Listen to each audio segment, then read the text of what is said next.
আল্লাহর পয়গম্বর শুধু কান্দে। আল্লাহর নবী বিশ্ব নবী রাহমাতুল লিল আলামিন গুজরাত থেকে মসজিদে যায়, মসজিদ থেকে হুজরায় আসে, কোনো সাহাবীর সঙ্গে কোনো কথা বলে না, নবী শুধু কান্দে আর কান্দে। আবু বকর নবীর সঙ্গে কথা বলতে চায়, নবীর দরজার মধ্যে আবু বকর গিয়ে ডাকে, নবী কোনো জবাব দেয় না। আলী উসমান উমর ফারুক নবীর দরজায় ডাকে, আল্লাহর পয়গম্বর কোনো জবাব দেয় না। সাহাবীরা আশ্চর্য হয়ে গেলেন, কি হলো রে, মক্কার কোনো কাফির বেঈমান আমার নবীজিকে কোনো কিছু বলেছে নাকি? সাহাবীরা টেনশনে পড়ে গেলেন। এমনি হযরত সালমান ফারসি রাদিয়াল্লাহু তাআলা আনহু আবার নবীর দরজার সামনে এসে ডাকে, ওগো আল্লাহর নবী কি হয়েছে গো? নবী দরজা খোলেন, নবী কোনো জবাব দেয় না। সালমান ফারসি এবার বলে, সাহাবীরা রে, আমাদের কথায় নবী কোনো জবাব দিবে না, চলো দেখি ফাতেমার বাড়িতে। এমনি ফাতেমাকে নিয়ে আসা হলো। এবার ফাতেমা আল্লাহর নবীর দরজার সামনে ডাকে, আব্বা গো কি হয়েছে গো, আব্বা কেন কাঁদেন? আল্লাহর নবী কোনো জবাব দেয় না। এমনি ফাতেমা ডাক দিয়ে বলে, ও আব্বা, আমি আবু বকর না গো, আমি আলী উমর উসমান না গো, আমি আপনার সাহাবী সালমান ফারসি না। ও আব্বা, আপনি বলেছেন ফাতেমা তুমি বিদআতুম মিন্নি, ফাতেমা হলো আপনার কলিজার টুকরা। ও আব্বা, আপনার দরজা থেকে আপনার সাহাবী আবু বকর ফিরে গেছে, উসমান আলী ফিরে গেছে, সালমান ফারসি ফিরে গেছে। আব্বা গো, যদি দরজা না খুলেন গো, আমি ফাতেমা আপনার দরজার সামনে থেকে ফিরে যাব না। আল্লাহ নবী আবার আম্মাজান হযরত আয়েশাকে ডাক দিলেন, আয়েশা রে, দরজা খুলে দাও, এটা হলো আমার কলিজার টুকরা মেয়ে ফাতেমা। দরজা খুলে দিলেন। এবার নবীর মেয়ে ফাতেমা আল্লাহ নবীকে গলায় জড়িয়ে ধরে কাঁদে, আব্বা গো কি হয়েছে আপনার বলেন গো আব্বা, মক্কার কোনো কাফির বেঈমান আপনাকে কোনো কষ্ট দিয়ে থাকলে বলেন। আল্লাহর নবী কোনো জবাব দেয় না। ফাতেমা বারবার বলার পরে এবার নবী বলতেছেন, ও ফাতেমা, জিবরাইল আমার সামনে আসলো, 6টা জাহান্নামের বর্ণনা দিল। 7 নম্বর জাহান্নামের বর্ণনা দেওয়ার পরে আমি নবী আর ঠিক থাকতে পারি নাই, কারণ 7 নম্বর জাহান্নামের মধ্যে আমার গুনাহগার উম্মতেরা থাকবে। এই টেনশনে আমি নবী, আমি শুধু কান্দি আর কান্দি। আমি আপনাদের সামনে মানবতার মুক্তির সনদ মহাগ্রন্থ আল কোরআনুল কারীমের সূরাতুল কাহাফ থেকে একখানা আয়াতে কারিমা তেলাওয়াত করেছি। তারই পাশাপাশি আকা নবী মাহবুব নবী সরকারে দো আলম সঈদুল মুরসলিন শাফি আজম রসুল আকরম মহানবী মুহাম্মদুর রসুল্লাহ সাল্লাল্লাহু আলাইহি ওয়াসাল্লামের লক্ষ কোটি হাদিসের ভান্ডার থেকে কেন হাদিস শরীফ তেলাওয়াত করেছি। আল্লাহ জাল্লা জালালুহু আম্মা নওয়ালুহু যদি আমাকে তৌফিক দান করেন, তাহলে উক্ত আয়াত এবং হাদিসকে সামনে রেখে সংক্ষিপ্ত সময় আপনাদের সামনে দ্বীনি কিছু মুযাকারা করার চেষ্টা করব ইনশাআল্লাহু তাআলা। সর্বপ্রথম আল্লাহ রব্বুল আলামিনের দরবারে শুকরিয়া আদায় করি, যেই মালিক আজকে আমাদেরকে এই জান্নাতি একটা মাহফিলের মধ্যে আসার তৌফিক দিয়েছেন। কারণ আপনাদের এলাকায় মানুষের অভাব নাই, কিন্তু আপনারা মাহফিলের মধ্যে অল্প কিছু সংখ্যক মানুষ আসছেন। আল্লাহ রব্বুল আলামিন আপনাদেরকে তৌফিক দিয়েছেন বিদায় আপনারা আসতে পারছেন। আল্লাহ রব্বুল আলামিন যাদেরকে মহব্বত করেন, ভালোবাসেন, তাদের দ্বারা আল্লাহ তাআলা তার গোলামি নেন, ভালো কাজ করান। অর্থাৎ এতে প্রমাণ হয়ে গেল আল্লাহ রব্বুল আলামিনের প্রিয় বান্দারা আপনারা।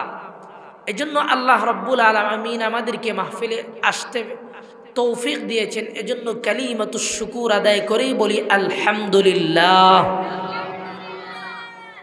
আল্লাহ তাআলার নিয়ামত, এটা নিয়ামতের শুকরিয়া যদি আমরা আদায় করি, নিয়ামত পাওয়ার পরে আল্লাহ তাআলা নিয়ামত বাড়িয়ে দেন। কোরআনুল কারীমের মধ্যে আল্লাহ তাআলা বলেন, লা ইন শাকারতুম লা আযীদান্নাকুম ওয়া লা ইন কাফারতুম ইন্না আযাবি লাশাদীদ। আল্লাহ রব্বুল আলামিন কোরআনুল কারীমের মধ্যে বলেন, ও বান্দা বান্দিরা রে, আমি আল্লাহ তোমাদেরকে নিয়ামত দিয়েছি। নিয়ামত অসংখ্য অগণিত নিয়ামত আল্লাহ তাআলা আমাদেরকে দিয়েছেন। নিয়ামত গণনা করে আমরা শেষ করতে পারবো না, বেশি দূর যাইতে হবে না। আপনার আমার 3.5 হাত বডি এই দেহের ভিতরে আল্লাহ রব্বুল আলামিন কতগুলো নিয়ামত দিয়েছেন। একটা বার নিজের শরীরের দিকে তাকায়া চিন্তা করেন বান্দা বান্দী, আল্লাহ চক্ষু দিয়েছেন দেখার জন্য, কান দিয়েছেন শ্রবণ করার জন্য, আল্লাহ মুখ দিয়েছেন, জবান দিয়েছেন কথা বলার জন্য, হাত দিয়েছেন কাজকর্ম করার জন্য, পা দিয়েছেন হাঁটা চলা করার জন্য।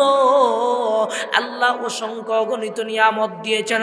আমার আল্লাহ সূরা রহমানের মধ্যে বলেন, ফাবিআইয়ি আলা'i রাব্বিকুমা তুকাযযিবান। ও আমার বান্দা বান্দিরা রে, তোমরা আমি আল্লাহর কোন কোন নিয়ামত অস্বীকার করবে? আল্লাহর কোন নিয়ামত আমরা অস্বীকার করতে পারবো না। আল্লাহ রব্বুল আলামিন আমাদেরকে অসংখ্য অগণিত নিয়ামত দিয়েছেন। আমরা যদি মালিকের কাছে শুকরিয়া আদায় করি, আল্লাহর ওয়াদা সত্য।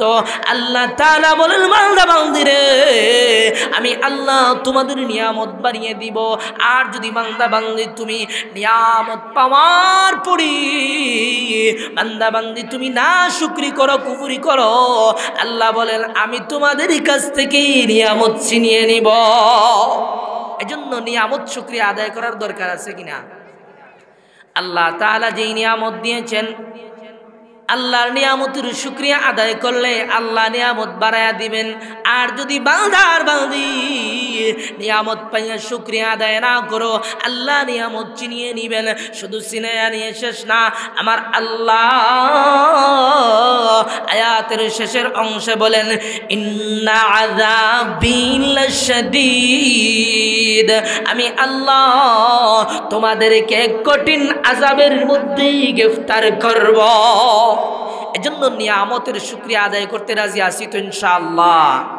আল্লাহ তাআলা আমাদেরকে শুকরগুজার বান্দা হিসাবে কবুল করুন, সকলে বলি আমিন। আমি যেই আয়াতি কারিমা আপনাদের সামনে তেলাওয়াত করেছি, জান্নাতের সংক্ষিপ্ত কিছু আলোচনা করব। আমার তেলাওয়াতকৃত আয়াতে আল্লাহ তাআলা বলেন, ইন্নাল্লাযীনা আমানু ওয়া আমিলুস সালিহাত। নিশ্চয়ই ইন্নাল্লাযীনা আমানু, যারা ঈমান এনেছে, ওয়া আমিলুস সালিহাত, নেক আমল করে। আল্লাহ তাআলা বলেন যারা ঈমান আনার পরে নেক আমল করে তারা হলো জান্নাতের মেহমান। ওই জান্নাতের ভিতরে আমরা যাইতে রাজি আছি তো? কে কে জান্নাতে যাইতে রাজি আছি? দুইটা হাত তুলি। আল্লাহ তাআলা আমাদের সবাইকে জান্নাতে যাওয়ার তৌফিক দান করুন, সকলে বলি আমিন। এই জান্নাতের ভিতরে অসংখ্য অগণিত নিয়ামত আল্লাহ বান্দা আর বান্দির জন্য রেখে দিয়েছেন। কেমন নিয়ামত? আমার তেলাওয়াতকৃত হাদিসের মধ্যে আল্লাহর নবী বলেন, মা লা আইনুন রাআত ওয়া লা উযুনুন সামিআত ওয়া লা খাতারা আলা কলবি বাশার। আল্লাহ রাব্বুল আলামিন জান্নাতের ভিতরে যেই নিয়ামতগুলো রেখে দিয়েছেন, এই নিয়ামত সম্পর্কে দুনিয়ার কোন চক্ষু এই নিয়ামত কোনোদিন দেখে নাই, এই নিয়ামত দুনিয়ার কোনো কান শ্রবণ করে নাই, এই নিয়ামত দুনিয়ার কোনো কলব অনুধাবন করতে পারে নাই। জান্নাতের নিয়ামত সম্পর্কে আমি বলে আপনাদেরকে বোঝাতে পারবো না। খাসা মরিচ যে জিন্দেগিতে কোনোদিন খায় নাই, এই খাসা মরিচ যে জাল তারে বোঝানি যাইবনি, বোঝানি যাইতো না। খাসা মরিচ যে একটা জিনিস জাল, এইটা খাসামরিচ যে জিন্দিগিতে কোনোদিন খায় নাই তারে বুঝাইতে পারবেন না। আপনি একটা চিকন খাসামরিচ যদি তার মুখের ভিতরে ঢুকাইয়া দেন, এবার আপনি বয়ান করতে হবে না খাসামরিচ কত প্রকার কি কি, তার মুখ থেকে অটোমেটিকলি বের হয়ে আসবে। কথা বলেন ঠিক কিনা? এজন্য ওই জান্নাতের ভিতরে আপনি আমি যদি যাইতে পারি, জান্নাতের নাজ ও নিয়ামত কেমন, জান্নাতের হুর পরিনা কেমন। জান্নাতের ভিতরে শুধু আরাম আর আরাম। জান্নাত কোনো কষ্টের জায়গা না, জান্নাত হলো আরামের জায়গা। দুনিয়ার জমিনের মধ্যে আল্লাহর বন্দেগী যদি বান্দা বান্দি ঠিক মতো আদায় করে পরকালে পারি জমাইতে পারো, আল্লাহ তোমার জন্য জান্নাত রেডি করে রেখে দিয়েছেন। এই জান্নাতের নাজ ও নিয়ামত কেমন হবে জানুনি রে? এই জান্নাতের ভিতরে বাংলা বান্দি প্রবেশ করার পরে হুরুল মান্না তোমাকে আহ্বান করবে। এই জান্নাতের হুর দুনিয়ার নারীদের মতো না, দুনিয়ার নারীদের মতো তাদের চামড়া কুচ হয়ে যাবে না। ওই জান্নাতি হুররা আপনি যেই দিন জান্নাতের ভিতরে প্রবেশ করবেন, ওই দিন থেকে জান্নাত জান্নাতি যতদিন থাকবেন, জান্নাতে ঢুকলে আর কেউ বাগির হবে না, অনন্তকাল জান্নাতের ভিতরে থাকতেই থাকবে। জান্নাতের হুর গিলমানরা আপনার সঙ্গে প্রথম দিন সাক্ষাতে যেইভাবে হুর গিলমানদেরকে এইভাবে পাবেন, আপনি 100 বছর পরে, 1000 বছর পরে ওই হুর গিলমানদেরকে ওইভাবেই পাবেন। সুবহানাল্লাহ। জান্নাতের ভিতরে বান্দা আর বান্দি যাবে। দুনিয়ার জমিনে যারা আল্লাহর বন্দেগী ঠিকমতো করেছে, নবীর সুন্নত তরিকা অনুযায়ী দুনিয়ার জিন্দগিটা গঠন করেছে, দুনিয়ার জিন্দগিতে হারাম বাজনা গান শুনে নাই, জান্নাতের ভিতরে ওই হুর গিলমানেরা গান গাইবে। কেমন গান? জান্নাতের হুর গিলমানরা গান গাইবে, নাহনুল খালিদাতু ফালা নাবিদু ونحن الراضيات فلا نبحث ونحن الناعمات فلا نبخس طوبى لمن كان لنا وكنا له। জান্নাতের হুর গিলমানরা আহ্বান করবে আর ডাকবে, ও জান্নাতি, আমি দুনিয়ার তোমার স্ত্রীর মতো না রে, আমি দুনিয়ার নারীর মতো না, আমার চামড়া কোনোদিন কুচ হবে না, আমার বয়স কোনোদিন 20 থেকে 25 হবে না, আমার বয়স 100-1000 বছর পরেও 25 থেকে আর 50 হবে না। ওই জান্নাতি হুর গিলমানরা সব সময় ইনটেক থাকবে। ওই জান্নাতি হুর গিলমানরা আপনাকে আমাকে আহ্বান করতে থাকবে। ওই জান্নাতের ভিতরে যদি আপনি আমি যাইতে পারি, এই জান্নাতের ভিতরে মহান আল্লাহ 70 থেকে 72টা বউ দান করবেন। বলেন সুবহানাল্লাহ। এই ওয়াজ যখন দুনিয়ার নারীরা শুনে যে জান্নাতের ভিতরে 70 থেকে 72টা বউ দেওয়া হবে, দুনিয়ার নারীরা বেজার। কারণ দুনিয়ার জমিনে দুনিয়ার নারীরা স্বামীর ভাগ অন্য কাউকে দিতে চায় না। পুরুষেরা চায় বিয়ে, আল্লাহ তো বিধান দিয়েছেন 4টা পর্যন্ত করার। পুরুষেরা চাইলেও নারীর বয়ে বুক ফুড়েতে মুখ ফুড়ে না, সমাজের বয়ে বলতে পারে না, কিন্তু সবার ভিতরে চাহিদা আছে। আমি বলবো দুনিয়ার নারীদেরকে তোমাদেরকেও নিরাশ হওয়ার কারণ নাই, কারণ জান্নাতের ভিতরে যাওয়ার পরে এই 72 জনের হুর পরীর প্রধান আল্লাহ তাআলা দুনিয়ার নারীকে বানায় দিবেন। বলেন সুবহানাল্লাহ।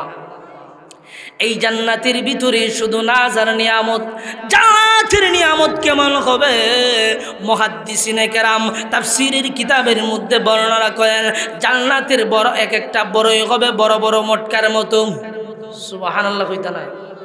জান্নাতের বড়ই যদি হয় মটকার মতো, আপেল মনে হয় আঙ্গুরের মতো হইব। আরো ছোট হইব না বড় হইব?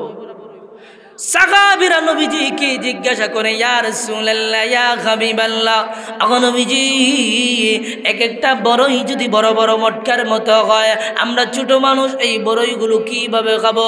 আল্লাহর নবী সাহাবীদেরকে বলে, ও আমার সাহাবীরা, টেনশনের কোনো কারণ নাই রে। জান্নাতের ভিতরে প্রবেশ করার পরে মহান আল্লাহ তোমাদের বডিটা বানায় দেবে হযরত আদম আলাইহিস সালাতু ওয়াস সালাম বডির মতো। আর ওই জান্নাতের ভিতরে কণ্ঠর সুর ভালো হওয়া দরকার, কণ্ঠদান করবেন আল্লাহর পয়গম্বর হযরত দাউদ আলাইহিস সালাতু ওয়াস সালামের মতো। দুনিয়ায় সুন্দরের পাগল মানুষ, ওই জান্নাতের ভিতরে আল্লাহ রব্বুল আলামিন কেমন সৌন্দর্য দান করবেন রে। আল্লাহ তাআলা জান্নাতের ভিতরে সৌন্দর্য দান করবেন হযরত ইউসুফ আলাইহিস সালাতু ওয়াস সালামের মতো।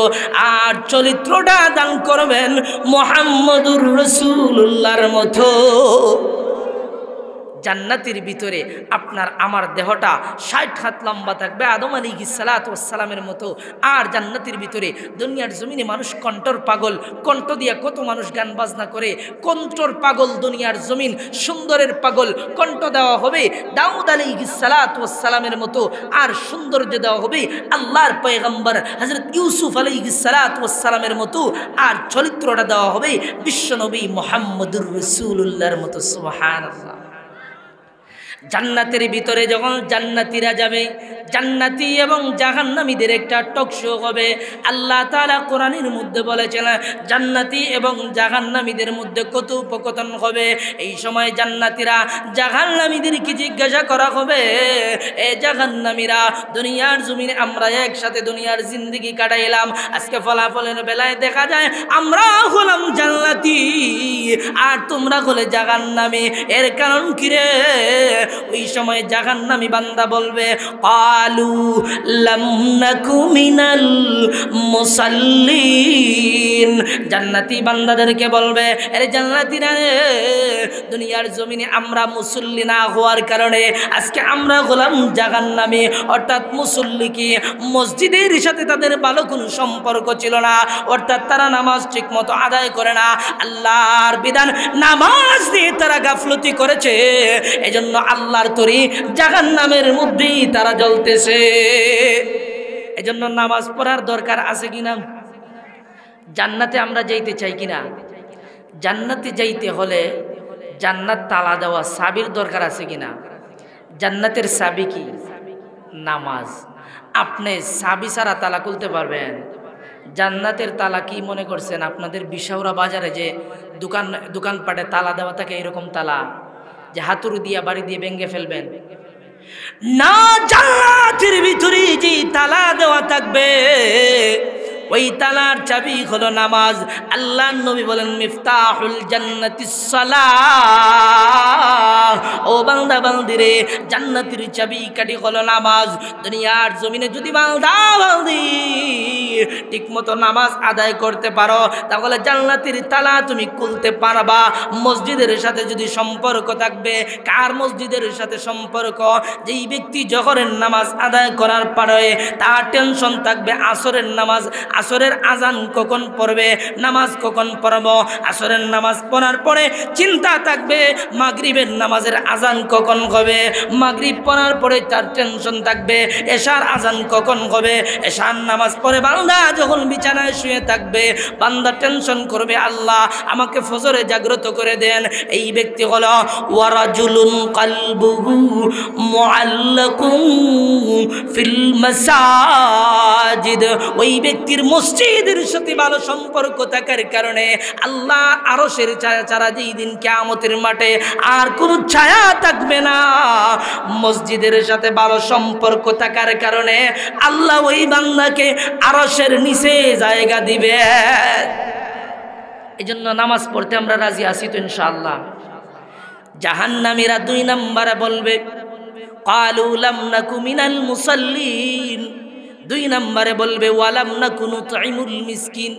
আজকে আমরা জাহান্নামে আসার কারণ হলো আমরা দুনিয়ার জমিনে এতিম মিসকিনদের সাথে ভালো সম্পর্ক রাখতাম না, তাদের হক আমরা মেরে খাইছি, তাদেরকে খাবার দিতাম না, আত্মীয় স্বজন পাড়া প্রতিবেশী যারা আছে তাদের হক আমরা নষ্ট করেছি।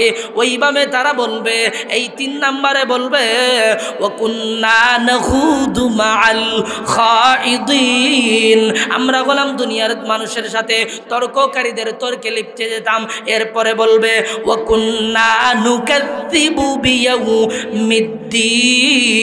তারা বলবে দুনিয়ার জমিনে মিথ্যা বলার কারণে আজকে আমরা জাহান্নামের আগুনের মধ্যে জ্বলতেছি।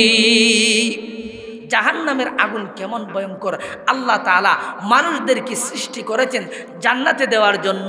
আল্লাহ কোরআনের অন্য আয়াতে বলেন, ওয়ালাকাদ যারানা লিজাহান্নামা কাসীরাম মিনাল জিন্নি ওয়াল ইনস লাহুম কুলুবুন লা ইয়াফকাহুনা বিহা ওয়া লাহুম আ'য়ুনুন লা ইউবসিরুনা বিহা ওয়া লাহুম আযানুন لا يسمعون بها أولئك كالأنعام بل هم أضل أولئك هم الغافلون। আল্লাহ তাআলা বলে, আমি কিছু সংখ্যক মানুষ এবং জিন্নাতদেরকে সৃষ্টি করেছি জাহান্নামে দেওয়ার জন্য। কেমন মানুষ? লাহুম কুলুবুন লা ইয়াফকাহুনা বিহা, যাদেরকে আল্লাহ কলব দিয়েছেন অনুধাবন করার জন্য, তারা ওই কলব দ্বারা অনুধাবন করতে পারে নাই। ওয়ালাহুম আ'য়ুনুল লা ইউবসিরুনা বিহা, তাদেরকে আল্লাহ চক্ষু দৃষ্টি দিয়েছেন ভালো জিনিস দেখার জন্য, তারা ভালো জিনিস দেখে নাই। ওয়ালাহুম আযানুল লা ইসমাউনা বিহা, আল্লাহ তাদেরকে কান দিয়েছেন শ্রবণ করার জন্য, তারা ভালো জিনিস শ্রবণ করে নাই, গান বাজনার মধ্যে লিপ্ত ছিল, তারা ভালো জিনিস শ্রবণ করা না করার জন্য আল্লাহ তাআলা বলেন বালহুম আদাল, তারা হলো চতুষ্পর জানোয়ার। বালহুম আদাল, আল্লাহ তাআলা তাদেরকে বলে তারা জানোয়ারের চাইতেও নিকৃষ্ট। কারণ দেখবেন দুনিয়ার জমিনে জানোয়ারকে পাললে, কুকুরকে পাললে, কুকুর মালিকের কথা মানে, ওই যেই মালিককে, যেই মানুষকে আল্লাহ বিবেক দিয়েছেন, মস্তিষ্ক দিয়েছেন, ওই মস্তিষ্ক দেওয়ার পরেও ওই মানুষ মালিককে চিনল না। আল্লাহ বলেন ওই মানুষ হলো চতুষ্পর জানোয়ারের চাইতেও আরো নিকৃষ্ট। বলেন নাউজুবিল্লাহ। ওই মানুষ চতুষ্পর জানোয়ারের চাইতেও নিকৃষ্ট। আল্লাহ তাআলা এরপরে বলেন উলাইকা হুমুল গাফিলুন, তারা হলো গাফেল, তাদের জন্য আল্লাহ জাহান্নাম রেডি রেখে দিয়েছেন। জাহান্নাম কেমন, 1 মিনিটে বলি।